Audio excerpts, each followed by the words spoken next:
"That is enough, Grevillea," interrupted Redgum. "We are displeased with these people. We've seen them conversing with outsiders." The Eskuzorian woodfolk exchanged glances, knowing this was going to be difficult. "Yes, indeed we have.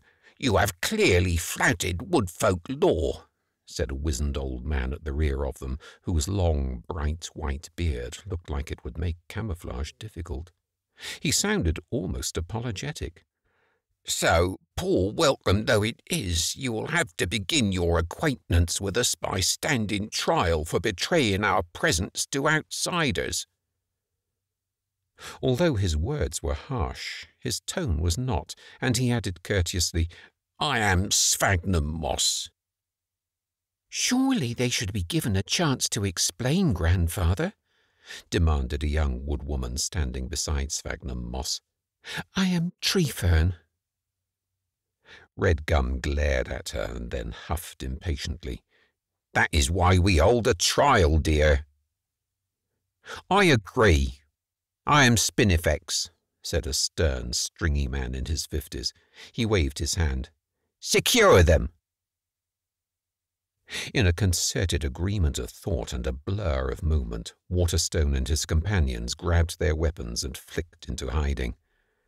Lapping Water and Autumn Leaves found themselves beside two of the hidden archers, but before the archers could react, Lapping Water and Autumn Leaves flicked again to trees further away, then up into the higher boughs.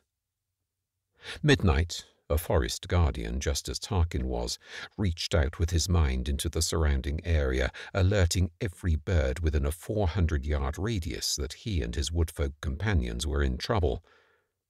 In answer, out of every nest and from every perch, parrots, bowerbirds, birds of prey, and tiny scrub wrens and songbirds swooped down into the clearing they had just left. Brightly coloured parrots, irritable because they'd been disturbed just as they were settling for the night, zoomed between and around the Carradorian woodfolk, shrieking. Owls and hawks circled overhead or perched in overhanging boughs, glaring down. 5 sulphur-crested cockatoos swept into the lower branches of a myrtle, shrieking and strutting back and forth along the branches, bobbing their heads and raising their crests in outrage. The archers in the trees were beset by little birds buzzing around their heads and landing on their heads, shoulders, or arms. There was no way they could take aim and fire.